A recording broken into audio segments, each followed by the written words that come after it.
ಜೀವನದ ಹಲವಾರು ಸಮಸ್ಯೆಗಳಿಗೆ ಸುಲಭವಾಗಿ ಪರಿಹಾರ ತಿಳಿಸಿಕೊಡುವಂತಹ ವಿಶೇಷ ಕಾರ್ಯಕ್ರಮ ಗುರುಮಂತ್ರಗೆ ಸ್ವಾಗತ. ನಾನು ಲಿಖಿತಾ ಸತೀಶ್.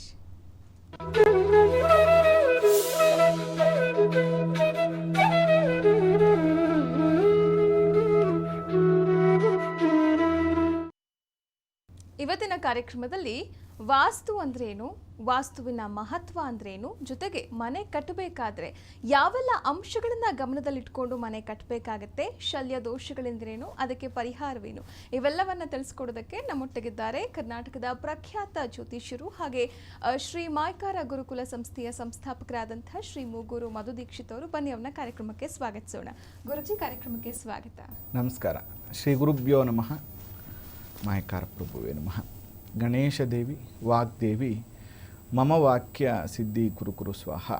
ಓಂ ನಮೋ ಭಗವತಿ ಚಾಮುಂಡೇಶ್ವರಿ ಮಲಯಾಳ ಸ್ವರೂಪಿಣಿ ಸರ್ವಸಿದ್ಧಿಕಾರಿಣಿ ಸತ್ಯಂ ಬ್ರೂಹಿ ಸ್ವಾಹ. ಆರಾಧ್ಯ ದೈವನಾಗಿರುವಂತಹ ಮಲೆಮಾದೇಶ್ವರನ ಮನದಲ್ಲಿ ನೆನೆಯುತ್ತಾ ವಿದ್ಯಾಗುರುಗಳ ತಂದೆ ತಾಯಿಗಳ ಪಾದಾರವಿಂದಗಳಿಗೆ ನಮಸ್ಕಾರವನ್ನು ಮಾಡುತ್ತಾ ಜಗದ್ಗುರು ಪಂಚಾಚಾರ್ಯರನ್ನು ಬಸವಾದಿ ಶರಣರನ್ನು ಮನದಲ್ಲಿ ನೆನೆಯುತ್ತಾ ನನ್ನೆಲ್ಲ ಪ್ರೀತಿಯ ಎಸ್ಟೆಲ್ ವಾಹಿನಿಯ ವೀಕ್ಷಕ ಬಂಧುಗಳ ಅಂತರಾತ್ಮಗಳಿಗೆ ನಿಮ್ಮ ಡಾಕ್ಟರ್ ಮೂಗೂರು ಮಧು ದೀಕ್ಷಿತ್ ಮಾಡುವಂತಹ ಪರಿಪೂರ್ಣವಂತಹ ನಮಸ್ಕಾರಗಳು.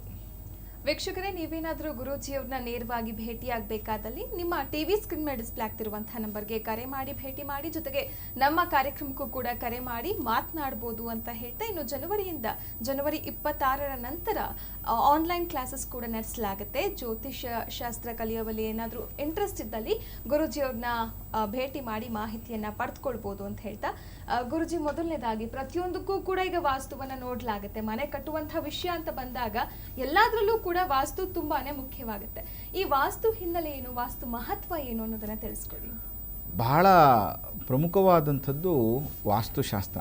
ಅದಕ್ಕಿಂತ ಮುಂಚಿತವಾಗಿ ಇದೇ ಜನವರಿಯಿಂದ ಶುರುವಾಗ್ತಾ ಇರುವಂಥ ತರಗತಿಗೆ ಆಲ್ರೆಡಿ ತುಂಬ ಜನ ಅಡ್ಮಿಷನ್ ಆಗ್ತಾ ಇದ್ದಾರೆ. ಜೊತೆಗೆ ನಾವು ತುಂಬ ಜನ ತಗೊಳ್ಳೋದಿಲ್ಲ, ಒಂದು 45ರಿಂದ 50 ಜನ ಮಾತ್ರ ತಗೊಳ್ಳೋದು. ಯಾಕಂದರೆ ಕ್ಲಾಸು ತುಂಬ ನೀಟಾಗಿ ಆಗಬೇಕು ಮತ್ತು ನಮ್ಮಲ್ಲಿ ಬರುವಂತಹ ವಿದ್ಯಾರ್ಥಿಗಳು ಪ್ರಾಕ್ಟೀಸಿಂಗ್ ಅಸ್ಟ್ರಾಲಜರ್ಸ್ ಆಗಬೇಕು ಅನ್ನುವಂಥದ್ದು ನಮ್ಮ ದೊಡ್ಡ ಉದ್ದೇಶ. ಅದರಿಂದ ಯಾರೆಲ್ಲರಿಗೂ ಈ ಜ್ಯೋತಿಷ್ಯ, ವಾಸ್ತು, ಪ್ರಶ್ನೆಶಾಸ್ತ್ರ ಕಲಿಬೇಕು ಅಂತ ಆಸಕ್ತಿ ಇದೆ, ಇದೇ ತಿಂಗಳು 26ನೇ ತಾರೀಕಿಂದ ಕ್ಲಾಸಸ್ ಶುರುವಾಗ್ತಾ ಇದೆ. ನೀವು ಮನೇಲಿ ಕೂತ್ಕೊಂಡು ಆ್ಯಪ್ಗಳ ಮುಖಾಂತರ ಜ್ಯೋತಿಷ್ಯವನ್ನು ನೀವು ಕಲಿಬೋದು. ನೇರವಾಗಿ ಪ್ರತಿ ಶನಿವಾರ ಮತ್ತು ಮಂಗಳವಾರ ರಾತ್ರಿ 7:30ಯಿಂದ 9 ಗಂಟೆವರೆಗೆ ಈಗ ಜ್ಯೋತಿಷ್ಯ ತರಗತಿಯನ್ನು ಪ್ರಾರಂಭ ಮಾಡ್ತಾ ಇದ್ದೀವಿ. ಆಲ್ರೆಡಿ 1 ವರ್ಷಗಳಿಂದ ನಮ್ಮದು ತರಗತಿ ಒಂದು ಬ್ಯಾಚ್ ಮುಗಿದು ಈಗ ಇನ್ನೊಂದು ಬ್ಯಾಚ್ ಕೂಡ ಮುಗೀತಾ ಇದೆ. ಯಾರಿಗೆಲ್ಲ ಆಸಕ್ತಿ ಇದೆ ಬೇಗ ನೀವು ಕರೆ ಮಾಡಿ ನೀವು ಅಡ್ಮಿಷನನ್ನು ಪಡ್ಕೋಬೋದು. ಮತ್ತು ತುಂಬ ಜನ ಮೆಸೇಜ್ ಮಾಡ್ತಾ ಇರ್ತೀರಿ, ಫೋನ್ ಮಾಡ್ತಾ ಇರ್ತೀರಿ, ಗುರೂಜಿ ನಾವು ಹೊರಗಡೆ ಇದ್ದೀವಿ, ಚಿಕ್ಕಮಂಗ್ಳೂರಲ್ಲಿದ್ದೀವಿ, ದುಬೈಯಲ್ಲಿದ್ದೀವಿ ಅಥವಾ ಬೆಂಗಳೂರಲ್ಲಿದ್ದೀವಿ, ಈ ಥರ ತುಂಬ ಬೇರೆ ಬೇರೆ ಕಾಲ್ಸ್ ಬರ್ತಾ ಇರುತ್ತೆ, ಮೆಸೇಜಸ್ ಬರ್ತಾ ಇರುತ್ತೆ. ಏನೂ ಸಮಸ್ಯೆ ಇಲ್ಲ, ನೀವು ಕರೆ ಮಾಡಿ ಅಥವಾ ವಾಟ್ಸಪ್ ಮಾಡಿ ಆನ್ಲೈನ್ ಮುಖಾಂತರ ಕೂಡ ನಿಮ್ಮ ಜಾತಕವನ್ನು ನಾನು ನೋಡಿಕೊಡ್ತೀನಿ. ಅದರ ಬಗ್ಗೆ ನೀವು ಚಿಂತೆ ಮಾಡುವಂಥ ಅವಶ್ಯಕತೆ ಖಂಡಿತವಾಗಿಯೂ ಇಲ್ಲ. ನೇರವಾಗಿ ಬರೋಕ್ಕಾಗದವ್ರಿಗೆ ದೂರವಾಣಿ ಮುಖಾಂತರ ಅಥವಾ ಝೂಮ್ ಆ್ಯಪು, ವಾಟ್ಸಪ್ ಕಾಲ್ ಮುಖಾಂತರ ನಿಮಗೆ ನಾನು ತಿಳಿಸ್ಕೊಡ್ತೀನಿ ಅನ್ನುವಂಥ ವಿಚಾರವನ್ನು ನಿಮಗೆ ತಿಳಿಸ್ತಾ, ಶಲ್ಯ ದೋಷಗಳು ಇದು ಅತ್ಯಂತ ಪ್ರಮುಖವಾಗಿರುವಂಥದ್ದು. ಇವತ್ತು 100ಕ್ಕೆ 99% ಜನ ಯಾರೂ ಇದ್ರ ಬಗ್ಗೆ ತಲೆ ಕೆಡಿಸ್ಕೋತಾ ಇಲ್ಲ. ಅದಕ್ಕೆ ಇವತ್ತು ಒಂದು 10 ಜನ ಮನೆ ಕಟ್ಟೋರು ಅಂದರೆ 8 ಜನ ತುಂಬ ಪ್ರಾಬ್ಲಮ್ಸನ್ನು ಫೇಸ್ ಮಾಡ್ತಾ ಇರ್ತಾರೆ. ಒಂದು ಕರೆ ಇದೆ ಸರ್. ನಮಸ್ತೆ. ಹಲೋ, ನಮಸ್ತೆ. ನಿಮ್ಮ ಹೆಸರು? ನಮಸ್ತೆ ಅಮ್ಮ, ಗುರುಜಿ ಹತ್ರ ಮಾತಾಡ್ಬೇಕು. ನಿಮ್ಮ ಹೆಸರು ಹೇಳಿ ಸರ್. ಸತ್ಯನಾರಾಯಣ ಅಂತ. ಎಲ್ಲಿಂದ ಕರೆ ಮಾಡ್ತಿರೋದು? ಮೈಸೂರಿಂದ. ಯಾರ ಬಗ್ಗೆ ಕೇಳಬೇಕಾಗಿತ್ತು? ನಮ್ಮ ಬಗ್ಗೆನೇ. ನಿಮ್ಮ ಡೇಟ್ ಆಫ್ ಬರ್ತ್ ಹಾಗೆ ಟೈಮಿಂಗ್ಸ್ ಹೇಳ್ತೀರಾ? ಹೇಳ್ತೀನಿ ಅಮ್ಮ. 4/4/4/4 ಓಕೆ. 1959. ಓಕೆ. ಸಮಯ ರಾತ್ರಿ 8:30ರಿಂದ 9 ಗಂಟೆ ಒಳಗಡೆ. ಓಕೆ. ಗುರೂಜಿ ಅವರಿದ್ದಾರೆ, ಮಾತನಾಡಿ. ಓಕೆ ಅಮ್ಮ. ಸತ್ಯನಾರಾಯಣ ಅವರೇ ನಮಸ್ಕಾರ. ನಮಸ್ಕಾರ ಸರ್. ಗುರುಜಿ ಅವ್ರಿಗೆ ನಮಸ್ಕಾರ. ನಮ್ಮ ಮೂಗೂರು ಕಡೆಯವರು. ಹೌದು. ನೀವೆಲ್ಲವರು ಸತ್ಯನಾರಾಯಣ ಅವರು? ಸರ್ ಹೌದು ಸರ್. ನೀವೆಲ್ಲವರು? ಸತ್ಯನಾರಾಯಣ ಅಂತ ಸರ್. ಹ್ಞೂ ಸತ್ಯನಾರಾಯಣ ಅವರೇ, ನೀವೆಲ್ಲವರು? ನಾವು ಈ ಕಡೆ ಸಿದ್ದಾರ್ಮಂಡಿ ಸರ್. ಹೌದಾ? ನಮ್ದು ಮೂಗೂರು ನೋಡಿ, ಹತ್ತತ್ರದವ್ರು ಆಗ್ಬಿಟ್ಟು ನಾವು ಹತ್ತತ್ರದವ್ರು ಆಗ್ಬಿಟ್ಟು ಸರ್. ಅದಕ್ಕೆ ಸಿಕ್ಕಿತು, ಬಹಳ ಸಂತೋಷ ಆಯ್ತು ಸರ್. ಬಹಳ ಖುಷಿ ಆಯ್ತು ನೀವು ಫೋನ್ ಮಾಡಿದ್ದು ನನಗೆ. ಹೌದು ಸರ್, ಹೌದು ಸರ್, ಬಹಳ ಸಂತೋಷ. ಯಾಕೆಂದ್ರೆ ನಮ್ಮ ಸ್ಥಳದವ್ರು ಸಿಕ್ಕರು. ಯಾಕೆಂದ್ರೆ ಮೂಗೂರ್ಗೆಲ್ಲ ಬಂದಿದೀವಿ ಸರ್. ತಿಪ್ಪಾದೇವಿ ಅಮ್ಮನವ್ರ ದರ್ಶನ ಮಾಡಕ್ ಬಂದಿದ್ದೀರಾ? ಹೌದು ಸರ್. ಇನ್ನೇನು ಮೂಗೂರು ಬಂಡಿ ಬರ್ತಾ ಇದೆಯಲ್ಲ. ಹಾ ಗೊತ್ತು, ನಾವು ಸುಮಾರು 40-50 ವರ್ಷದಿಂದ ಊರಿಗೆ ಪರಿಚಯ ಇದೆ ಸರ್. ಓ ಬಹಳ ಸಂತೋಷ, ಬಹಳ ಸಂತೋಷ. ಹೇಳಿ ಸತ್ಯನಾರಾಯಣ ಅವ್ರು, ಏನ್ ಕರೆ ಅದೇ ಮಾಡಿದ್ದು? ನಮ್ಮ ಹೆಸರಿಗೆ ಹೆಂಗಿರುತ್ತೆ ಸರ್, ಯಾವುದು ಏನು ಕೈಗೂಡಲ್ಲ, ಏಕೆ, ಏನ್ ಸಮಾಚಾರ ಅಂತ ಇನ್ನೊಂದೂವರೆ ವರ್ಷ ನೀವು ಆರೋಗ್ಯದ ಬಗ್ಗೆ ಗಮನ ಹರಿಸ್ಬೇಕು ಸತ್ಯನಾರಾಯಣ ಅವರೇ. ಹೌದು ಸರ್. ಆಯ್ತಾ? ಸುಮ್ನೆ ಟೆನ್ಷನ್ ಎಲ್ಲ ತಗೋಬೇಡಿ, ಮನೆಯವ್ರಿಗೆಲ್ಲ ಜವಾಬ್ದಾರಿ ಕೊಟ್ಬಿಡಿ. ಮತ್ತೆ ನಾನೇನ್ ಸಜೆಷನ್ ಕೊಡ್ತೀನಿ ನಿಮ್ಗೆ ಅಂದ್ರೆ, ಆರಾಮಾಗಿರಿ, ಜಾಸ್ತಿ ತಲೆ ಕೆಡಿಸ್ಕೋಬೇಡಿ. ಏಜಲ್ಲಿ ಆರಾಮಾಗಿರ್ಬೇಕು. ಯಾಕಂದ್ರೆ ಈಗ ನಿಮಗೆ ನೀವು ಕರೆ ಮಾಡಿರುವ ಹೆಸರಿನ ಪ್ರಕಾರ ಮತ್ತು ನಿಮ್ಮ ಜಾತಕದ ಪ್ರಕಾರ ನಿಮಗೆ ಟೈಮ್ ಅಷ್ಟೊಂದು ಚೆನ್ನಾಗಿಲ್ಲ. ಕುಂಭರಾಶಿ ನಿಮ್ದು, ಒಂದು 7.5 ನಡೀತಾ ಇದೆ, ಇನ್ನೊಂದು ಗುರುಬಲ ಕೂಡ ಇಲ್ಲ ನಿಮ್ಗೆ. ಆಯ್ತು, 2 ವರ್ಷ ಗುರುಬಲ ಇರೋದಿಲ್ಲ. ಆರೋಗ್ಯ ನೋಡ್ಕೊಳ್ಳಿ. ಯಾವುದು ಇನ್ವೆಸ್ಟ್ಮೆಂಟ್ ಹಾಕೋದು, ಇನ್ವೆಸ್ಟ್ ಮಾಡೋದು, ದುಡ್ಡು ಹಾಕೋದು, ಯಾರಿಗೋ ಸಾಲ ಕೊಡೋದು, ಯಾರಿಗೋ ಮೂರನೇವ್ರ ವಿಚಾರಕ್ಕೆ ಹೋಗೋದು, ಯಾರಿಗೋ ಮಧ್ಯಸ್ಥಿಕೆ ಮಾಡೋದು ಏನು ಮಾಡಬೇಡಿ. ಆರಾಮಾಗಿ ನಿಮ್ದು ಏನಿದೆ ಕೆಲಸ ಅಷ್ಟು ಮಾತ್ರ ಮಾಡ್ಕೊಂಡು ಹೋಗ್ತಾ ಬನ್ನಿ, ಒಳ್ಳೇದಾಗುತ್ತೆ. ಮತ್ತೆ ಹೌದೌದು, ಅಷ್ಟೊಂದು ಚೆನ್ನಾಗಿಲ್ಲ ಅಂತಲ್ಲ, ಗಾಬರಿ ಆಗ್ಬಿಡಿ, ಅಷ್ಟೊಂದು ಚೆನ್ನಾಗಿಲ್ಲ ಅಂತ. ಆಮೇಲೆ ಇನ್ನೊಂದು ಏನಂದ್ರೆ, ಹೇಳಿ ಹೇಳಿ, ಕೇಳಿಸ್ತಾ ಇದೆ. ಅಲ್ಲೇ 7.5 ನಡೀತದೆ ಅಂತ ಏನೋ ಕೇಳ್ಪಟ್ಟೆ ಸರ್. ಹೌದೌದು, ಅದನ್ನೇ ಹೇಳ್ತಾ ಇರೋದು. 7.5 ನಡೀತಾ ಇದೆ, ಅದ್ರ ಜೊತೆ ಗುರುಬಲ ಕೂಡ ಇಲ್ಲ. ಸ್ವಲ್ಪ ಆರೋಗ್ಯದ ಸಮಸ್ಯೆ ಬರೋದು, ಅಪವಾದ ಬರೋದು, ಕುಟುಂಬದವರೇ ನಿಮ್ಮನ್ನ ನೀವು ಹೇಳೋ ಒಳ್ಳೆ ವಿಚಾರವನ್ನು ಅವರು ತಗೊಳ್ಳದೇ ಇರುವಂತದ್ದೆಲ್ಲ ಇರುತ್ತೆ. ಹೌದು ಸರ್, ನಿಜ. ಆಯ್ತಾ? 100%. ಅದಕ್ಕೋಸ್ಕರ ಏನಂತಂದ್ರೆ, ನೀವು ಸಮಾಧಾನವಾಗಿ. ಪ್ರಾರಂಭ ಆಗಿ ಎಷ್ಟು ವರ್ಷ ಆಯ್ತು ಸರ್ ಇವಾಗ? ಈಗ 1.5 ವರ್ಷ ಆಯ್ತು. ಓಕೆ ಸರ್, ಇನ್ನು ಎಷ್ಟು ವರ್ಷ? ಇನ್ನು 6 ವರ್ಷ ಕಾಯ್ಬೇಕಲ್ಲ? ಇನ್ನು 6 ವರ್ಷ ಇರುತ್ತೆ. ನೋಡಿ, ನಾನು ಹೇಳೋದೇನು ಗೊತ್ತಾ, ಭಯ ಪಡುವಂಥದ್ದು ಬೇಡ ಸತ್ಯನಾರಾಯಣ ಅವರೇ. ನಾವು ಪ್ರಾಮಾಣಿಕವಾಗಿದ್ರೆ, ನಾವು ಧರ್ಮವಾಗಿದ್ರೆ ಆ 7.5 ನಮ್ಗೆ ಏನೂ ಮಾಡಲ್ಲ. ನಾವು ಆ ಸಂದರ್ಭದಲ್ಲಿ ಏನೇನೋ ಮಾಡಕ್ ಹೋಗೋದು, ಏನೇನೋ ಕೆಲ್ಸಕ್ಕೆ ಕೈ ಹಾಕಕ್ ಹೋದಾಗ ಸಮಸ್ಯೆ ಆಗುತ್ತೆ. ಕೈಗಳೆಲ್ಲ ಸುಟ್ಕೋಬೇಕಾಗುತ್ತೆ. ಅದಕ್ಕೆ ಸಮಾಧಾನವಾಗಿರೋದು, ನಮ್ಮ ಕೈಲಾದಷ್ಟು ಕೆಲಸ ಮಾಡೋದು. ಆಯ್ತಾ? ಟೈಮ್ ಸಿಕ್ತಾಗ ದೇವ್ರ ದರ್ಶನ, ಕುಲದೇವರ ದರ್ಶನ, ಗ್ರಾಮ ದೇವರ ದರ್ಶನವನ್ನ ಮಾಡುವಂಥದ್ದು. ನಿಮ್ಗೆ ಅನುಕೂಲ ಇದ್ರೆ ಏನ್ ಮಾಡಿ ಗೊತ್ತಾ, 18 ಬಿಲ್ವಪತ್ರೆ ಗಿಡ. ಆಯ್ತಾ? ಬಿಲ್ಪತ್ರೆ ಗಿಡ ಗೊತ್ತಾ? ಬಿಲ್ಪತ್ರೆ ಗಿಡ ಗೊತ್ತು ಸರ್, ಒಂದೇ ಒಂದ್ ನೋಡಿದ್ವಿ ಬಿಲ್ಪತ್ರೆ, ಆದ್ರೆ 18 ಬಿಲ್ಪತ್ರೆ ಎತ್ತಿಲ್ಲ.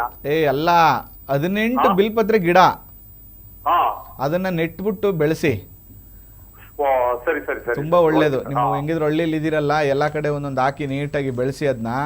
ಅದು ನೀರ್ ಹಾಕ್ತಾ ಬನ್ನಿ, ನಿಮ್ಮ ಎಲ್ಲಾ ಪ್ರಾಬ್ಲಮ್ಸ್ ಚೆನ್ನಾಗಿತ್ತೆ, ನಿಮ್ಮ ಫ್ಯಾಮಿಲಿಯವ್ರು ಕೂಡ ಚೆನ್ನಾಗಿರ್ತಾರೆ.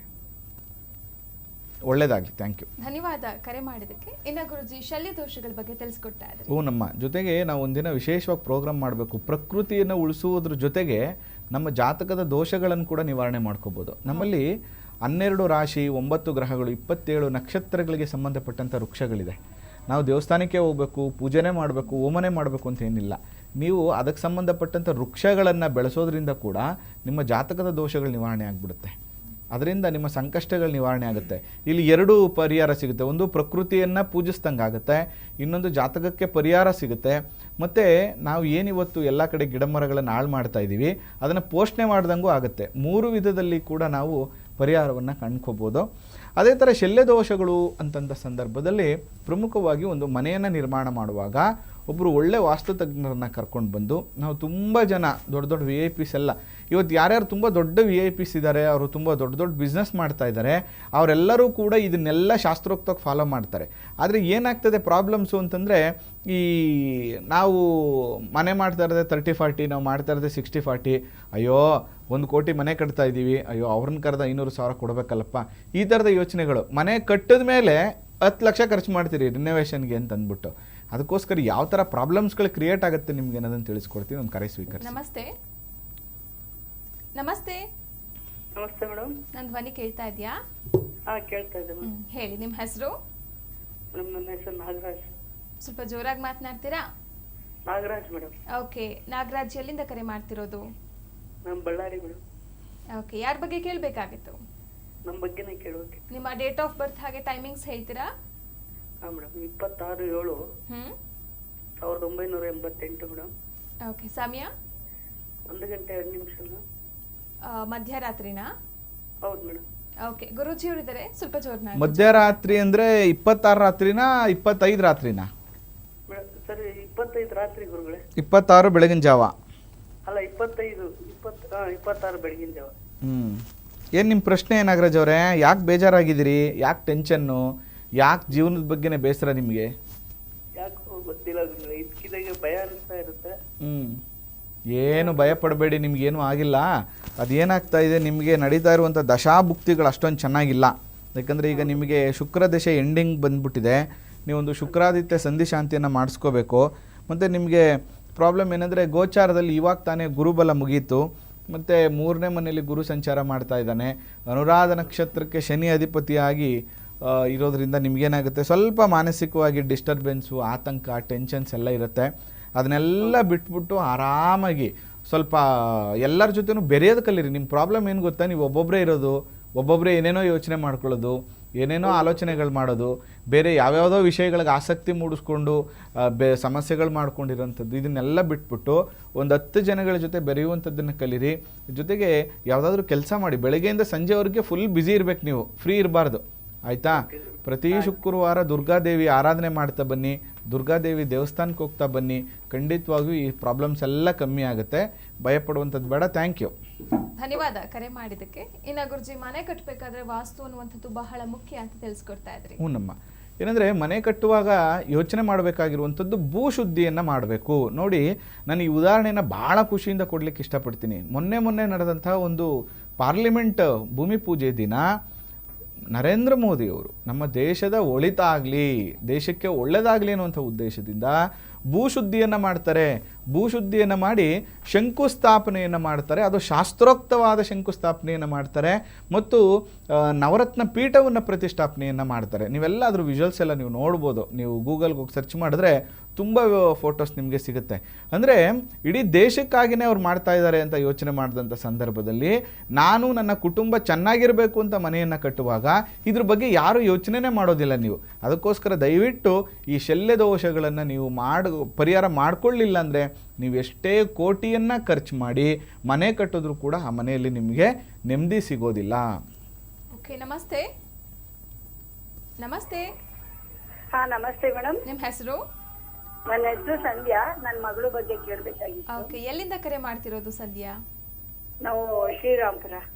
ಓಕೆ, ಅವ್ರ ಡೇಟ್ ಆಫ್ ಬರ್ತ್ ಹಾಗೆ ಟೈಮಿಂಗ್ಸ್ ಹೇಳ್ತೀರಾ? 23/6. ಓಕೆ. 1993. ಸಮಯ? ಸಂಜೆ 7:45. ಗುರುಜಿಯವರಿದ್ದಾರೆ, ಮಾತನಾಡಿ ಮಾ. 23/6/1993. ಸಂಜೆ 7:45.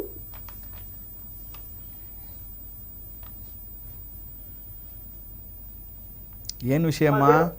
ಮದುವೆ ವಿಚಾರದಲ್ಲಿ ಯಾವುದು ಸತ್ಯ ಆಗ್ತಾ ಇಲ್ಲ ಸ್ವಾಮೀಜಿ ಅವ್ರದ್ದು. ಮದುವೆ ವಿಚಾರದಲ್ಲಿ ಸ್ವಲ್ಪ ಸಮಸ್ಯೆ ಇದೆಯಲ್ಲಮ್ಮ ಈ ಜಾತಕದಲ್ಲಿ. ಏನು ಸಮಸ್ಯೆ? ಇವರು ಹುಟ್ಟಿರುವಂಥದ್ದು ಧನುರ್ ಲಗ್ನದಲ್ಲಿ ಜನನಾಗಿದ್ದಾರೆ. ಆಶ್ಲೇಷ ನಕ್ಷತ್ರ ಕರ್ಕಾಟಕ ರಾಶಿ, ಹೌದಾ? ಹೌದೌದು. ಒಂದು ನಕ್ಷತ್ರವೇ ಅಷ್ಟೊಂದು ಚೆನ್ನಾಗಿಲ್ಲ ಅಂತ ಹೇಳ್ತಾರೆ ಎಲ್ಲರೂ. ಈ ನಕ್ಷತ್ರ ನೋಡಿದ ತಕ್ಷಣ ರಿಜೆಕ್ಟ್ ಮಾಡುವಂಥ ಜಾಸ್ತಿ ಇರುತ್ತೆ. ಬಟ್ ಜಾತಕವನ್ನು ವಿಶ್ಲೇಷಣೆ ಮಾಡಿ ನೋಡಬೇಕಾಗ್ತದೆ. ಅದನ್ನು ತುಂಬ ಜನ ಮಾಡೋದಿಲ್ಲ. ಪ್ಲಸ್ ಇನ್ನೊಂದೇನೆಂದರೆ, ಯಾಕೆ ಇವ್ರಿಗೆ ಲೇಟ್ ಆಗ್ತಾ ಇದೆ ಅಂದರೆ, ನಕ್ಷತ್ರ ದೋಷಕ್ಕಿಂತ 7ನೇ ಮನೆಯಲ್ಲಿ ಭಾಗ್ಯಾಧಿಪತಿ ಬಾಧಕ ಸ್ಥಾನದಲ್ಲಿರುವಂಥ ರವಿ, ಇದನ್ನು ಡಿಲೇ ಮ್ಯಾರೇಜ್ ಜಾತಕ ಅಂತ ಕರಿತೀವಿ. ಇಂಥವ್ರಿಗೆಲ್ಲ ನಾವೇನು ಹೇಳ್ತೀವಿ ಅಂದರೆ, ಟೆನಿಕಾಸ್ಟ್ 23-23 ಒಳಗಡೆ ಮದುವೆ ಮಾಡಿಬಿಡ್ಬೇಕು ಅಂತ ಹೇಳ್ತೀವಮ್ಮ. ಏನು ಮಾಡ್ತಾ ಇದ್ದಾರೆ ಇವರು? ಇವರು ಇಂಜಿನಿಯರಿಂಗ್ ಓದಿ IT ಅದೇ ಸಾಫ್ಟ್ವೇರ್ ಇಂಜಿನಿಯರ್ ಓದಿದ್ದಾರೆ, ಕೆಲಸ ಮಾಡ್ತಿದ್ದಾರೆ. ಏನು ಎಕ್ಸ್ಪೆಕ್ಟೇಷನ್ ಇವ್ರಿಗೆ? ಅಂದ್ರೆ ಅದೇ ಮದ್ವೆ ಆಗ್ಬೇಕು, ಅದೇ ಮದ್ವೆ ನಾವು ಅದೇ ಇಂಜಿನಿಯರ್ ಹುಡ್ಗನೇ ಸಿಕ್ಕಿದ್ರೆ ಇನ್ನೂ ಒಳ್ಳೇದಲ್ವಾ ಅಂತ ನಾವು ಹುಡುಕ್ತಾ ಇದೀವಿ. ಓಕೆ, ಹಾಗೆ ಹೋಗುತ್ತೆ, ನಂಗೆ ಬರುತ್ತೆ, ಕಿತ್ತೋಗುತ್ತೆ. ಇಲ್ಲಮ್ಮ, ಆಗಲ್ಲ ಇವರಿಗೆ. ಬಟ್ ಈಗ ಅವ್ರಿಗೆ ಯೋಗ ಬಂದಿದೆ. ಟೆನಿಕಾಸ್ಟ್ ನೀವು ಸೆಪ್ಟೆಂಬರ್ ಒಳಗೆ ಮದುವೆ ಮಾಡಿ ಮುಗಿಸ್ಬಿಡ್ಬೇಕಮ್ಮ. ಇವ್ರಿಗೆ ಸೆಪ್ಟೆಂಬರ್ ಕ್ರಾಸ್ ಆಗ್ಬಿಟ್ರೆ ಮತ್ತೆ 3 ವರ್ಷ ಮದುವೆ ಆಗಲ್ಲ ಇವ್ರಿಗೆ. ಟೆನಿಕಾಸ್ಟ್ ಸೆಪ್ಟೆಂಬರ್ ಅಕ್ಟೋಬರ್ ಒಳಗೆ ಇವ್ರಿಗೆ ಮದುವೆ ಮಾಡಬೇಕಾಗ್ತದೆ. ಸ್ವಲ್ಪ ಕಾಂಪ್ರಮೈಸ್ ಮಾಡ್ಕೋಬೇಕಾಗ್ತದೆ ಗಂಡಿನ ವಿಚಾರದಲ್ಲಿ. ಜೊತೆಗೆ ಒಂದು ನಕ್ಷತ್ರ ಶಾಂತಿಯನ್ನು ಮಾಡಿಸಿ, ಆಶ್ಲೇಷ ಪೂಜೆಯನ್ನು ಮಾಡಿಸಿ, ಮತ್ತು ಭಾಳ ಮುಖ್ಯವಾಗಿ ಒಂದು ವಿವಾಹ ಪ್ರತಿಬಂಧಕ ಪರಿಹಾರವನ್ನು ಮಾಡಿಸಿ. ಕುಜ ರವಿ ಬುಧ ಗ್ರಹಕ್ಕೆ ಸಂಬಂಧಪಟ್ಟಂಥ ಶಾಂತಿ, ಆ ಗ್ರಹಕ್ಕೆ ಸಂಬಂಧಪಟ್ಟಂತ 108. ನಾವು ಸುಮಾರು ಕಡೆ ಕೇಳಿದ್ವಿ ಸ್ವಾಮೀಜಿ, ಏನು ದೋಷ ಇಲ್ಲ, ಸ್ವಲ್ಪ ನಕ್ಷತ್ರ ಆಗಿರೋದ್ರಿಂದ ಸ್ವಲ್ಪ ಅದೇ ವಿಳಂಬ ಮದುವೆ ಲೇಟ್ ಆಗುತ್ತೆ ಅಂತ ಹೇಳಿ ನಾವು ಸುಮಾರು ಕಡೆ ಕೇಳ್ಬಿಟ್ಟಿದೀವಿ. ಏನು ಅಂತ ನಾನು ಹೇಳ್ತಾ ಇದ್ದೀನಲ್ಲಮ್ಮ, ಏಳನೇ ಮನೆಯಲ್ಲಿ ರವಿ ಮತ್ತು ವ್ಯಯದಲ್ಲಿರುವಂತಹ ರಾಹು 8ನೇ ಮನೆಯನ್ನು ನೋಡ್ತಾ ಇದ್ದಾನೆ. ಮತ್ತು ಇಲ್ಲಿ ಪ್ರಮುಖವಾಗಿ ಈ ವಿಚಾರಗಳನ್ನೆಲ್ಲ ಗಮನಿಸ್ಕೊಂಡು ಸಾಮಾನ್ಯವಾಗಿ ಈ ಬಾಧಕ ಸ್ಥಾನದಲ್ಲಿ 7ನೇ ಮನೆಗೆ ರವಿ ಬಂದುಬಿಟ್ರೆ ಡಿಲೇ ಮ್ಯಾರೇಜ್ ಅಂತ ಕರಿತೀವಮ್ಮ ನಾವು. ಆಯಿತಾ, ನೀವು ನನ್ನನ್ನು ಕೇಳ್ತಾ ಇದ್ದೀರಿ, ನಾನು ಶಾಸ್ತ್ರೋಕ್ತವಾಗಿ ನಿಮಗೆ ಪರಿಹಾರವನ್ನು ಹೇಳ್ಕೊಡ್ತಾ ಇದ್ದೀನಿ. ಅದು ಮಾಡೋದು ಬಿಡೋದಕ್ಕೆ ನಿಮಗೆ ಸಂಬಂಧಪಟ್ಟಿದ್ದಮ್ಮ. ಆ ಪರಿಹಾರವನ್ನು ಮಾಡ್ಕೊಳ್ಳಿ.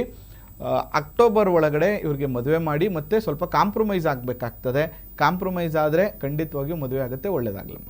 ಧನ್ಯವಾದ ಕರೆ ಮಾಡಿದ್ದಕ್ಕೆ. ಇನ್ನು ಗುರುಜಿ, ಕೆಲವರು ದೋಷಗಳು ಏನನ್ನೂ ಕೂಡ ನೋಡದೆ ಹಾಗೆ ಮನೆ ಕಟ್ಟಿರ್ತಾರೆ, ಅಂಥವ್ರು ಏನೆಲ್ಲ ಸಮಸ್ಯೆಗಳನ್ನ ಎದುರಿಸಬೇಕಾಗುತ್ತೆ? ಅಮ್ಮ ತುಂಬ ನೋಡ್ಬಿಟ್ಟಿದ್ದೀನಮ್ಮ, ತುಂಬ ಅಂದರೆ ತುಂಬ. ನನ್ನ ಒಂದು ದಿನದಲ್ಲಿ 5 ಜನ ಕ್ಲೈಂಟ್ ಬಂದರೆ 2 ಡೈವರ್ಸ್ ಕೇಸ್ ಇರುತ್ತೆ, 2 ಮನೆ ಕಟ್ಟಿಬಿಟ್ಟಿದ್ದೀವಿ, ಪ್ರಾಬ್ಲಮ್ ಆಯಿತು ಅಂತ ಬರ್ತಾರಮ್ಮ. ಆಯಿತಾ, ಯಾಕೆ ಇವತ್ತು ಆ ಥರ ಸಮಸ್ಯೆಗಳಾಗ್ತಾಯಿದೆ ಅಂದರೆ ಮನೆಯನ್ನು ಕಟ್ಟುವಾಗ ಅದನ್ನು ಶಾಸ್ತ್ರೋಕ್ತವಾಗಿ ಕಟ್ಸಲ್ಲ, ಅಥವಾ ವಾಸ್ತುವನ್ನು ಫಾಲೋ ಮಾಡೋದಿಲ್ಲ, ಅಥವಾ ಅದಕ್ಕೆ ಸಂಬಂಧಪಟ್ಟಂಥ ಪೂಜಾ ವಿಧಾನಗಳನ್ನು ಫಾಲೋ ಮಾಡೋದಿಲ್ಲ. ಪ್ಲಸ್ 2ನೇದು ಮದುವೆ ಮಾಡುವಾಗ ಒಂದು ಒಳ್ಳೆ ಮುಹೂರ್ತ ಇಡ್ಸಲ್ಲ, ಸರಿಯಾಗಿ ಮ್ಯಾಚ್ ಮಾಡಿಸಲ್ಲ. ಮದುವೆ ಆದಮೇಲೆ ಸಮಸ್ಯೆ ಆಯಿತು ಅಂತ ಬರುವಂಥ ಸಾಧ್ಯತೆಗಳು ಇವತ್ತಿನ ದಿನಗಳಲ್ಲಿ ತುಂಬ ಜಾಸ್ತಿ ಆಗ್ತಾಯಿದೆ. ನಾನು ಎಲ್ಲರಿಗೂ ಈ ಉದಾಹರಣೆಯನ್ನು ತುಂಬ ಸರಿ ಕೊಡ್ತಾ ಇರ್ತೀನಿ. ಏನಂದರೆ, ನೀವೊಂದು 50 ಲಕ್ಷ 60 ಲಕ್ಷ ಕಟ್ಬಿಟ್ಟು ಮನೆ ಕಟ್ತಾ ಇದ್ದೀರಿ, ಒಬ್ಬರು ಇಂಜಿನಿಯರ್ನ ಕರ್ಕೊಂಡು ಬಂದು ಸಿಮೆಂಟ್ ಎಷ್ಟಿರಬೇಕು, ಕಬ್ಬಣ ಎಷ್ಟಿರಬೇಕು, ಸ್ಟ್ರಕ್ಚರ್ ಹೆಂಗಿದೆ ಅಂತ ನೋಡ್ಕೊಳ್ಳಿಕ್ಕೋಸ್ಕರ ನೀವು ಅವ್ರಿಗೆ 50,000 ರೂಪಾಯಿಂದ 1 ಲಕ್ಷ ರೂಪಾಯಿ ನೀವು ಕೊಡ್ತೀರಿ. ಆದರೆ ಒಂದು ಒಳ್ಳೆ ನಮ್ಮ ಇಡೀ ಪ್ರಾಚೀನ ವಾಸ್ತು ಏನು ಹೇಳುತ್ತೆ ಅಂದರೆ, ನಿಮ್ಮ ಮನೆ ಹೇಗಿರಬೇಕು ಮತ್ತು ಅದು ಪ್ರಕೃತಿಗೆ ಹೇಗೆ ಸಪೋರ್ಟ್ ಮಾಡಬೇಕು ಅನ್ನುವಂಥ ರೀತಿಯಲ್ಲಿ ನಮ್ಮ ಶಾಸ್ತ್ರವನ್ನು ಬರೆದಿಟ್ಟಿದ್ದಾರೆ. ಆದರೆ ನೀವು ಒಬ್ಬರು ಒಳ್ಳೆಯ ವಾಸ್ತು ತಜ್ಞರನ್ನ ಒಂದು 500,000 ರೂಪಾಯಿ ಅಥವಾ 2,000 ರೂಪಾಯಿ ಕೊಟ್ಬಿಟ್ಟು ನಿಮ್ಮ ಮನೆಯ ನಿರ್ಮಾಣ ಮಾಡಲಿಕ್ಕಿಂತ ಮುಂಚೆ ಪರಿಶೀಲನೆ ಮಾಡಲಿಕ್ಕೆ ಯೋಚನೆ ಮಾಡ್ತೀರಿ. ಅಯ್ಯೋ, ಅವ್ರಿಗೆ 500,000 ಕೊಡಬೇಕಲ್ಲ, ಅಯ್ಯೋ ಅವ್ರು 2,000 ಕೇಳ್ತಾರಲ್ಲ, ಅಯ್ಯೋ ಅವ್ರು ಕರ್ಕೊಂಡು ಬಂದು ತೋರಿಸ್ಬೇಕಲ್ಲ ಅಂತ ಯೋಚನೆ ಮಾಡ್ತೀರಿ. ಮದುವೆ ಮಾಡುವಾಗ ಒಂದು 10 ಹುಡುಗಿರ ಜಾತಕ ತಂದಿರ್ತೀರಿ, ಅದರಲ್ಲಿ ಒಂದು ಜಾತಕ ಹುಡುಗಂದಿರುತ್ತೆ, 10 ಜಾತಕ ಮ್ಯಾಚ್ ಮಾಡಿಕೊಡ್ಬೇಕು. 1,000 ರೂಪಾಯಿ ಫೀಸ್ ಕೇಳಿದ ತಕ್ಷಣ ಇಲ್ಲ 100 ರೂಪಾಯಿ ಕೊಡಬೇಕು, ಅಯ್ಯೋ ಅಷ್ಟೊಂದು ಕೇಳ್ತಾರೆ ಅಂತ ಯೋಚನೆ ಮಾಡ್ತೀರಿ. ಅದರಿಂದ ಜೀವನ ಮತ್ತು ಭವಿಷ್ಯದ ವಿಚಾರ ಆಗಿರೋದ್ರಿಂದ ದಯವಿಟ್ಟು ಇದ್ರ ಬಗ್ಗೆ ಎಚ್ಚರಿಕೆ ತಗೊಳ್ಳಿ. ಯಾರೆಲ್ಲ ಶಾಸ್ತ್ರವನ್ನು ಫಾಲೋ ಮಾಡ್ತಾರೆ ಅವರು ಖಂಡಿತವಾಗಿಯೂ ಚೆನ್ನಾಗಿರ್ತಾರೆ. ಏನೆಲ್ಲ ಶಲ್ಯಗಳಿದ್ದರೆ ಆ ಮನೆಯಲ್ಲಿ ಏನೆಲ್ಲ ಸಮಸ್ಯೆಗಳಾಗುತ್ತೆ ಅನ್ನೋ ವಿಚಾರವನ್ನು ತಿಳಿಸ್ಕೊಡ್ತೀನಿ. ನಮಸ್ತೆ. ನಮಸ್ತೆ ಮೇಡಮ್. ನಿಮ್ಮ ಹೆಸರು? ನನ್ನ ಹೆಸರು ಯಶೋಧ ಅಂತ. ಎಲ್ಲಿಂದ ಕರೆ ಮಾಡ್ತಿರೋದು? ಕೇರಳದಿಂದ ಮೇಡಮ್. ಯಾರ ಬಗ್ಗೆ ಕೇಳಬೇಕಾಗಿತ್ತು? ನನ್ನ ಮಗಳ ಬಗ್ಗೆ ಕೇಳಬೇಕಿತ್ತು. ಅವರ ಹೆಸರು ಹಾಗೆ ಡೇಟ್ ಆಫ್ ಬರ್ತ್ ಹೇಳಿಮಾ. ಅವಳ ಹೆಸರು ಮಾನಸ ಅಂತ. Hmm. Date of birth 14/4/96. Okay. ಸಮಯ? ಬೆಳಗಿನ ಜಾವ 5 ಗಂಟೆ. 14/4/96. 96. ಓಕೆ. ಗುರೂಜಿ ಅವರಿದ್ದಾರೆ, ಮಾತನಾಡಿ. ನಮಸ್ತೆ ಗುರುಜಿ. ನಮಸ್ಕಾರಮ್ಮ. ನಮ್ಮ ಮಗಳು ಮದುವೆ ಬಗ್ಗೆ ಕೇಳಬೇಕಿತ್ತು ಗುರುಜಿ. ಇವ್ರ ಹೆಸರೇನಮ್ಮ? ಮಾನಸ ಅಂತ. ಟೈಮ್ ಏನಮ್ಮ? ಬೆಳಗಿನ ಜಾವ 5 ಗಂಟೆ ಆಯ್ತು.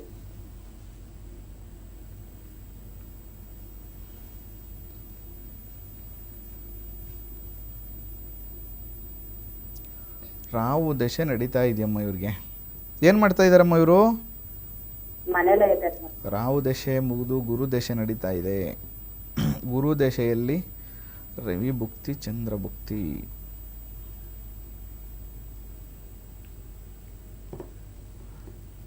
ಯಾವಾಗಿಂದ ನೋಡ್ತಾ ಇದ್ದೀರಿ? ಇನ್ನ 8 ನಿಮಿಷ ತೋರ್ಸಿಲ್ಲ ಗುರುಜಿ, ನೋಡ್ತಾ ಅಂತ. ನೋಡೋಕ್ಕೆ ಶುರು ಮಾಡಿಲ್ಲ ಅಲ್ವಾ? ನೀವು ಆಲ್ರೆಡಿ ಲಾಸ್ಟ್ ಅಕ್ಟೋಬರ್ ಒಳಗೆ ನೋಡೋಕ್ಕೆ ಶುರು ಮಾಡಿಬಿಡ್ಬೇಕಿತ್ತಮ್ಮ. ಈಗ ಮದುವೆ ಯೋಗ ಅಷ್ಟೊಂದು ಚೆನ್ನಾಗಿಲ್ಲ. ನಾನೇನು ಹೇಳ್ತೀನಿ ಅಂದರೆ, ಈ ವರ್ಷ ಬಿಟ್ಬಿಡಿ. ಈ ವರ್ಷ ಬೇಡ, ಮುಂದೆ ವರ್ಷ ಇವ್ರಿಗೆ ಮದುವೆ ಮಾಡಿ ಅಮ್ಮ. ಈ ವರ್ಷ ನಿಮಗೆ ಅಷ್ಟೊಂದು ಒಳ್ಳೆ ಸಂಬಂಧಗಳು ಬರೋದಿಲ್ಲ, ಮದುವೆನೂ ಕೂಡ ಈ ವರ್ಷ ಸೆಟ್ ಆಗೋದಿಲ್ಲ. ಮುಂದಿನ ವರ್ಷ ಪ್ರಯತ್ನ ಮಾಡಿ. ಒಂದೇ ಒಂದು ಆಪ್ಷನ್ ಇದೆ, ಏನಂತಂದರೆ ಮೇ ಒಳಗಡೆ ಯಾರನ್ನಾರು ನೋಡೋದಿದ್ರೆ ನೋಡಿ. ಯಾಕಂದರೆ ರವಿ ಭುಕ್ತಿ ಇವ್ರಿಗೆ ಸಪೋರ್ಟ್ ಮಾಡುತ್ತೆ. ಮತ್ತು ಇವರ ಜಾತಕದಲ್ಲಿ ಲಗ್ನದಲ್ಲಿ ಶನಿ, ಕುಜ, ಕೇತು, 7ನೇ ಮನೆಯಲ್ಲಿ ರಾಹು ಕಾಂಬಿನೇಷನ್ನು ಇದು ಸ್ವಲ್ಪ ಸರ್ಪದೋಷವನ್ನು ಇಂಡಿಕೇಟ್ ಮಾಡ್ತಾ ಇದೆ. ಮತ್ತು ಇವ್ರು ಕೂಡ ಸ್ವಲ್ಪ ಡಿಸ್ಟರ್ಬಿಂಗ್ ಕ್ಯಾರೆಕ್ಟರ್, ಅಂತಂದರೆ ಅಡ್ಜಸ್ಟ್ ಆಗದೆ ಇರೋದು, ಬೇಜಾರು ಮಾಡ್ಕೊಳ್ಳೋದು, ಹೊಂದಾಣಿಕೆ ಮಾಡ್ಕೊಳ್ಳೋದೇ ಇರೋದು, ಈ ಥರ ಕೂಡ ಇವ್ರ ಮನಸ್ಥಿತಿ ಇರುತ್ತೆ. ಅದನ್ನು ನೀವು ಮದುವೆಗೆ ಮುಂಚೆನೇ ಅವ್ರಿಗೆ ಹೇಳ್ಕೊಡ್ಬೇಕು, ಹೇಗಿರಬೇಕು, ಏನು ಮಾಡಬೇಕು ಅಂತ. ಅದನ್ನು ಮಾಡಿ ಅಮ್ಮ, ಒಳ್ಳೆಯದಾಗುತ್ತೆ. ಅನುಕೂಲ ಇದ್ದರೆ ಒಂದು ಸಪ್ತಮದಲ್ಲಿ ರಾಹು ಕನ್ಯಾ ರಾಶಿಯಲ್ಲಿರೋದ್ರಿಂದ ವಿಷ್ಣು ಆರಾಧನೆ, ಸರ್ಪಶಾಂತಿ ಮತ್ತು ಬುಧನಿಗೆ ಸಂಬಂಧಪಟ್ಟಂಥ ಪರಿಹಾರಗಳನ್ನು ಮಾಡ್ಕೊಳ್ಳಿ ಅಮ್ಮ, ಒಳ್ಳೆಯದಾಗುತ್ತೆ. ಧನ್ಯವಾದ ಕರೆ ಮಾಡಿದ್ದಕ್ಕೆ. ಇನ್ನು ಗುರುಜಿ, ಶಲ್ಯ ದೋಷಗಳಿದ್ರೆ ಏನೆಲ್ಲ ಸಮಸ್ಯೆಗಳನ್ನ ಕಾಡುತ್ತೆ ಅದು ಅಂತ ಹೇಳಿ? ಯಾರಾದರೂ ಒಂದು ಮನೆಯನ್ನು ಕಟ್ಟುವ ಸಂದರ್ಭದಲ್ಲಿ ಭೂಮಿ ಪೂಜೆಯನ್ನು ಮಾಡ್ತಾರೆ. ಭೂಮಿ ಪೂಜೆಯಲ್ಲಿ ಶಿಲಾನ್ಯಾಸ, ಗರ್ಭನ್ಯಾಸ ಮತ್ತು ಶಂಕುಸ್ಥಾಪನೆ ಅನ್ನುವಂಥ 3 ವಿಧಾನಗಳಿರುತ್ತೆ. ಅದ್ರ ಬಗ್ಗೆ ನೀವು ಯಾರೂ ತಲೆನೇ ಕೆಡಿಸ್ಕೊಳ್ಳೋದಿಲ್ಲ, ನಿಮ್ಗೆ ಅದರ ಅವಶ್ಯಕತೆಯೂ ಇಲ್ಲ ಅನ್ನುವಂಥ ರೀತಿ ಇರ್ತೀರಿ. ಆದರೆ ಈ 3 ವಿಧಾನಗಳನ್ನು ನೀವು ಮಾಡೋದ್ರಿಂದ ಭೂಶುದ್ಧಿ ಆಗ್ತದೆ ಮತ್ತು ಭೂಮಿ ಒಳಗಿರುವಂತಹ ಎಲ್ಲ ದೋಷಗಳು ಕೂಡ ನಿವಾರಣೆ ಆಗ್ತದೆ. ಮತ್ತು ಈ ಗೃಹ ನಿರ್ಮಾಣ ಮಾಡುವಂಥ ಸಂದರ್ಭದಲ್ಲಿ 7 ರೀತಿಯ ಶುದ್ಧಿಗಳನ್ನು ಮಾಡಬೇಕಾಗ್ತದೆ. ಅದನ್ನು ಸಪ್ತಶುದ್ಧಿ ಅಂತ ಕರಿತೀವಿ. ಆ ಸಪ್ತಶುದ್ಧಿಯನ್ನು ಮಾಡಿ ಕೂಡ ಮನೆಯನ್ನು ಕಟ್ಟೋದ್ರಿಂದ ದೋಷಗಳು ನಿವಾರಣೆ ಆಗ್ತದೆ. ನಾಳಿನ ಕಾರ್ಯಕ್ರಮದಲ್ಲಿ ಸಪ್ತಶುದ್ಧಿ ಅಂದ್ರೇನು, ಆ ಸಪ್ತಶುದ್ಧಿಯನ್ನು ಮನೆಯನ್ನು ಕಟ್ಟಲಿಕ್ಕಿಂತ ಮುಂಚೆ ಹೇಗೆ ಮಾಡಬೇಕು ಅನ್ನುವಂಥ ವಿಚಾರವನ್ನು ನಾಳಿನ ಕಾರ್ಯಕ್ರಮದಲ್ಲಿ ತಿಳಿಸ್ಕೊಡ್ತೀನಿ. ಅದಕ್ಕಿಂತ ಮುಂಚೆ ಇವತ್ತು ಯಾರೋ ಒಂದು ಭೂಮಿ ಪೂಜೆ ಮಾಡಿದ್ರು ನೋಡಿ, ಎಷ್ಟು ಚೆನ್ನಾಗಿ ನಮ್ಮಲ್ಲಿ ಶಕುನ ಹೇಳಿದ್ದಾರೆ. ಪ್ರಶ್ನಾಲಗ್ನದ ಮೇಲೆ ಹೇಳ್ಬೋದು ಮತ್ತು ನೀವು ಬಂದಿರೋ ಸಮಯದ ಪ್ರಕಾರ ಹೇಳ್ಬೋದು. ಅಲ್ಲಿ ನೀವು ಕರೆದುಕೊಂಡು ಹೋಗುವಂಥ ಜಾಗದ ಸ್ಥಳವನ್ನು ನೋಡಿ ಕೂಡ ನಾವು ತುಂಬ ಈಸಿಯಾಗಿ ಫಲವನ್ನು ಹೇಳ್ಬಿಡ್ಬೋದು. ಅವ್ರೇನು ಹೇಳ್ತಾರೆ, ಯಾವುದೇ ಒಂದು ಭೂಮಿ ಪೂಜೆಯನ್ನು ಮಾಡುವಂಥ ಸಂದರ್ಭದಲ್ಲಿ ಆ ಯಜಮಾನನಿಗೆ ಏನಾದರೂ ದೇಹ ನವೆ ಬಂತು ಅಂತಂದರೆ, ದೇಹ ನವೆ ಬಂತು, ಏನೋ ಕೆರ್ಕೋಬೇಕಂತ ಅನ್ನಿಸ್ತಾ ಇದೆಯಪ್ಪ, ಫೀಲ್ ಆಗ್ತಾ ಇದೆ ಅಂತ ಅನಿಸಿದ್ರೆ ಆ ಜಾಗದಲ್ಲಿ ಶಲ್ಯ ದೋಷ ಇದೆ ಅಂತ ನೀವು ತಿಳ್ಕೊಬೇಕು ಅನ್ನುವಂಥ ವಿಚಾರವನ್ನು ಹೇಳ್ತಾನೆ. ನೀವು ಆ ಜಾಗವನ್ನು ನೋಡಲಿಕ್ಕೆ ಹೋದಂಥ ಸಂದರ್ಭದಲ್ಲಿ ಅಥವಾ ಆ ಜಾಗಕ್ಕೆ ನೀವು ಹೋಗಿ ಭೂಮಿ ಪೂಜೆಯನ್ನು ಮಾಡುವ ಸಂದರ್ಭದಲ್ಲಿ ಯಾವುದಾದರೂ ಪ್ರಾಣಿ, ಇದನ್ನು ಪ್ರಮುಖವಾಗಿ ತಿಳ್ಕೊಳ್ಳಿ, ಯಾವುದಾದರೂ ಪ್ರಾಣಿ ನಿಮ್ಮ ಜಾಗಕ್ಕೆ ಬಂದು ಕೂತ್ಕೊಂಡ್ರೆ ಏನಾಗುತ್ತೆ ಅಂತ ಹೇಳ್ತೀನಿ. ಒಂದು ಕರೆಯನ್ನು ಸ್ವೀಕರಿಸೋಣ. ನಮಸ್ತೆ, ಮೇಡಮ್ ನಿಮ್ಮ ಹೆಸರು? ರಾಜಶೇಖರ. ಎಲ್ಲಿಂದ ಕರೆ ಮಾಡ್ತಿರೋದು? ನಾವು ಮೈಸೂರು ಊರಿನಿಂದ.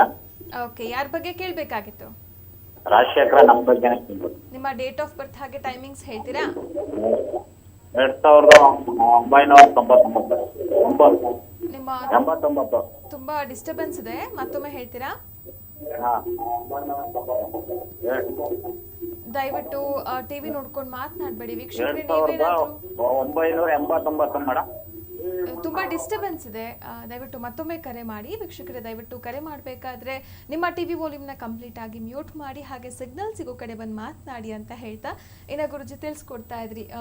ಅಮ್ಮ, ನೀವು ಭೂಮಿ ಪೂಜೆ ಮಾಡೋ ಸಂದರ್ಭದಲ್ಲಿ ಯಾವುದಾದ್ರೂ ಒಂದು ಪ್ರಾಣಿ ಬಂತು, ಅದು ಹಸು ಇರ್ಬೋದು, ನಾಯಿ ಇರ್ಬೋದು, ಹಂದಿ ಇರ್ಬೋದು, ಕತ್ತೆ ಇರ್ಬೋದು, ಯಾವುದಾದ್ರೂ ಒಂದು ಬೆಕ್ಕಿರ್ಬೋದು, ಯಾವುದಾದ್ರೂ ಒಂದು ಪ್ರಾಣಿ ನೀವು ಭೂಮಿ ಪೂಜೆ ಮಾಡ್ತಾ ಇರುವಂಥ ಜಾಗಕ್ಕೆ ಆಕಸ್ಮಿಕವಾಗಿ ಬಂದು ತನಗೆ ತಾನೇ ತುಂಬ ಹೊತ್ತುಗಳ ಕಾಲ ನಿಂತ್ಕೊಳ್ಳೋದು ಅಥವಾ ಅದೇ ಜಾಗದಲ್ಲಿ ಮಲ್ಕೊಳ್ಳುವಂಥದ್ದು, ಅದೇ ಜಾಗದಲ್ಲಿ ಬಂದು ಕೂಗುವಂಥ ಕೆಲಸವನ್ನು ಏನಾದರೂ ಮಾಡ್ತು ಅಂತಂದರೆ ಖಂಡಿತವಾಗಿಯೂ ಆ ಜಾಗದಲ್ಲಿ ಆ ಪ್ರಾಣಿಗೆ ಸಂಬಂಧಪಟ್ಟಂತಹ ಶಲ್ಯಗಳಿದೆ ಅಂತ ನೀವು ತಿಳ್ಕೊಬೇಕು. ಮೂಳೆ ಇರುತ್ತೆ ಅನ್ನುವಂಥ ವಿಚಾರವನ್ನು ನೀವು ತಿಳ್ಕೊಬೇಕಾಗ್ತದೆ. ಇದು ಅದ್ಭುತವಾದ ಶಕುನ.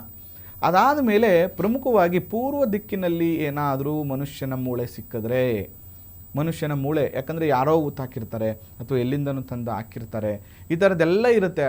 ಲೇಔಟ್ಗಳನ್ನ ಇವಾಗ ಮಾಡಿರ್ತಾರೆ, ಜಮೀನೆಲ್ಲ ತೆಗೆದು ಲೇಔಟ್ ಮಾಡಿರ್ತಾರೆ, ಅಲ್ಲಿ ಶಲ್ಯಗಳಿರುತ್ತೆ.